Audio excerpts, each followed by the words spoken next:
இந்த காட்சியில மனிதனுடைய உடல், குறிப்பாக உள்ளுடல் ஒரு அகழ்வாராய்ச்சி களம் போல அகழப்பட்டிருக்கிறது.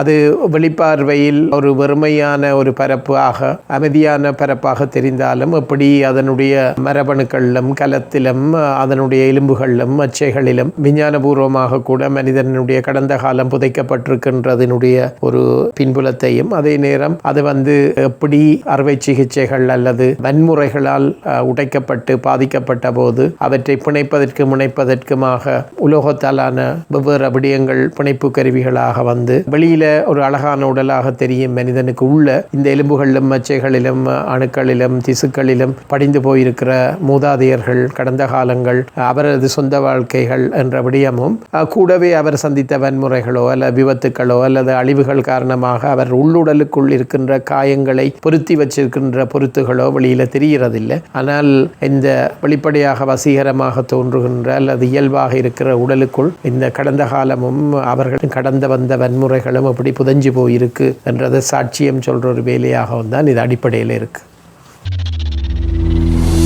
என்னுடைய கவிதைகள் பொதுவாகவே 1990களுக்கு பிற்பட்ட ஈழத்தமிழர்கள் வாழ்க்கையில் நிகழ்ந்த புலப்பெயர்வு, அகதியாதல், கிராமங்களை இழத்தல், அவற்றின் தொடர்ச்சியாக அங்கங்களை இழத்தல், காணாமல் போதல், இறத்தல், இந்த விதமான மனவடுக்களை பேசுகின்ற ஒரு கவிதை தொகுதியாக வந்தபோது அல்ல கவிதைகளாக உருவான போது அதனுடைய தொடர்ச்சியாக ஏனைய விடயங்களையும் பார்க்கின்ற ஒரு நோக்கு நிலை இயல்பாக உருவாகி இருந்தது. அதே நேரம் என்னுடைய துறை என்பது கலைவராக இருந்தபடியால் நான் நீண்ட காலம் சமகால கலையை கற்பிக்க வேண்டிய ஒரு காலகட்டத்திலும் இருந்தேன்.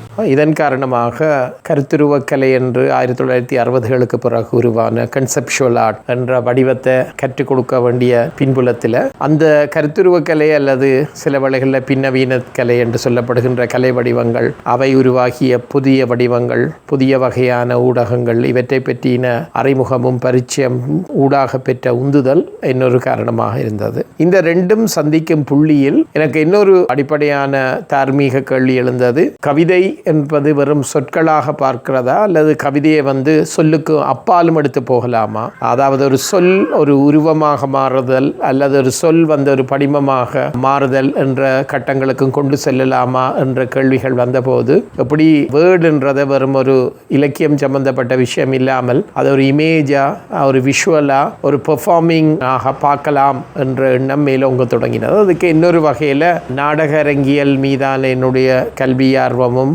பயில்வும் இன்னொரு பக்கத்தில் இருந்தது. ஸோ இதெல்லாம் ஒரு வகையில் கவிதை எழுதி அச்சிடப்பட்டு வாசிக்கப்படுதல் என்றதுக்கு அப்பால் கவிதையை வேறு என்னென்ன வடிவங்களுக்கு ஊடாக என்னென்ன வடிவமாக மாற்றலாம் என்கின்ற ஒரு நாட்டம் இருந்தது. அந்த நாட்டத்தின் விளைபயன்தான் இந்த வெளிப்பாடு. குறிப்பாக என்னுடைய கவிதைகளை தெரிந்தவர்களுக்கு தெரியும், அது இரத்தத்தை பற்றி, சீழை பற்றி, முறிந்து போன இன்புகள் பற்றி, வெட்டுண்ட உடல்களை பற்றி பேசுவது. ஸோ அந்த தொடர்ச்சியால் எனக்கு எக்ஸ்ட்ரே என்றது ஒரு மிகப்பெரிய உந்துதலாக இருந்தது. நான் பேசுகின்ற விடயத்துக்கு அருகில் இருக்கின்ற ஒரு ஊடகமாக அது இருந்தபோது எக்ஸ்ட்ரேயோடு எப்படி கவிதையை பிணைக்கிறது அல்லது எக்ஸ்ட்ரேயோடு எப்படி பிரதித்துவத்தை செய்கிறது என்ற ஒரு ஆவல் நாட்டம் காரணமாக செய்யப்பட்ட பரிசோதனைகள் தான் இந்த காட்சி. இந்த காட்சியில மனிதனுடைய உடல், குறிப்பாக உள்ளுடல் ஒரு அகழ்வாராய்ச்சி களம் போல அகழப்பட்டிருக்கிறது. அது வெளிப்பார்வையில் ஒரு வெறுமையான ஒரு பரப்பாக, அமைதியான பரப்பாக தெரிந்தாலும் எப்படி அதனுடைய மரபணுக்களிலும் கலத்திலும் அதனுடைய எலும்புகளிலும் மச்சைகளிலும் விஞ்ஞானபூர்வமாக கூட மனிதனுடைய கடந்த காலம் புதைக்கப்பட்டிருக்கின்றதனுடைய ஒரு பின்புலத்தையும், அதே நேரம் அது எப்படி அறுவை சிகிச்சைகள் அல்லது வன்முறைகளால் உடைக்கப்பட்டு பாதிக்கப்பட்ட போது அவற்றை பிணைப்பதற்கு முனைப்பதற்குமாக உலோகத்தாலான வெவ்வேறு விடயங்கள் பிணைப்பு கருவிகளாக வெளியில ஒரு அழகான உடலாக தெரியும் மனிதனுக்கு உள்ள இந்த எலும்புகளிலும் மச்சைகளிலும் அணுக்களிலும் திசுக்களிலும் படிந்து போயிருக்கிற மூதாதையர்கள், கடந்த காலங்கள், அவரது சொந்த வாழ்க்கைகள் என்ற விடயமும் கூடவே அவர் சந்தித்த வன்முறைகளோ அல்லது விபத்துக்களோ அல்லது அழிவுகள் காரணமாக அவர் உள்ளுடலுக்குள் இருக்கின்ற காயங்களை பொருத்தி வச்சிருக்கின்ற பொருத்துகளோ வெளியில தெரிகிறதில்லை. ஆனால் இந்த வெளிப்படையாக வசீகரமாக தோன்றுகின்ற அல்லது இயல்பாக இருக்கிற உடலுக்குள் இந்த கடந்த காலமும் அவர்கள் கடந்த வந்த வன்முறைகளும் அப்படி புதஞ்சு போயிருக்கு என்றதை சாட்சியம் சொல்ற ஒரு வேலையாகவும் தான் இது அடிப்படையில் நிலையில் இருக்கு. இந்த காட்சியில் இருக்கிற எல்லாம் என்னுடைய கடந்த காலத்தில் எழுதப்பட்ட கவிதைகள் வெவ்வேறு தொகுப்புகளில் வந்தவை. ஆனால் எக்ஸ்ரேன்ற தேவையை பொறுத்தல் எக்ஸ்ரேல என்ன சாத்தியம்ன்றதை பொறுத்து அது சில வேளை ஒரு எழுத்தாக, ஒரு சொல்லாக, சில வரிகளாக, முழு கவிதைகளாக, துண்டங்களாக எல்லாம் மாறி இருக்கு.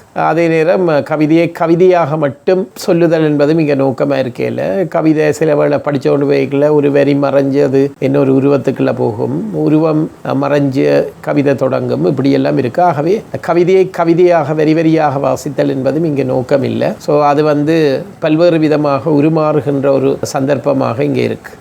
நான் நினைக்கிறேன் ஆக்களுக்கு கொஞ்சம் அதிர்ச்சி இருந்ததுன்னு நினைக்கிறேன். என்றால் எக்ஸ்ரேயை பார்க்குறதுன்றது, அதுவும் சில எக்ஸ்ரேகளில் நாங்கள் உடலுக்குள் இருக்கவே பொருத்துவதற்காக செலுத்தப்பட்ட தகடுகள், அறுவை சிகிச்சையின் போது பயன்படுத்தப்பட்ட ஆணிகள், இவற்றையெல்லாம் பார்க்குறோம். அவை சிலவது உருப்பெருக்கப்பட்டும் இருக்கின்ற சில காட்சிகளில் அவை உருப்பெருக்கும் போது இன்னும் அந்த கம்பிகளும் எலும்புகளுக்கு மேலே இருக்கிற ஆணிகளும் அழுத்தம் திருத்தமாக தெரியுது. ஸோ இது ஒரு வகையான அதிர்ச்சி அவைக்கு கொண்டிருது. ஸோ அதே நேரம் அவைக்கு எப்படி ஒரு சிறுபான்மையினம் சந்தித்து கொண்டிருக்கிற வன்முறைகளையும் துன்பங்களையும் வேறொரு வகையாக சொல்லலாம் என்பதற்கான ஒரு அதிசயமாயும் அது இருக்கிறது நான் பார்க்கக்கூடியதாக இருந்தது.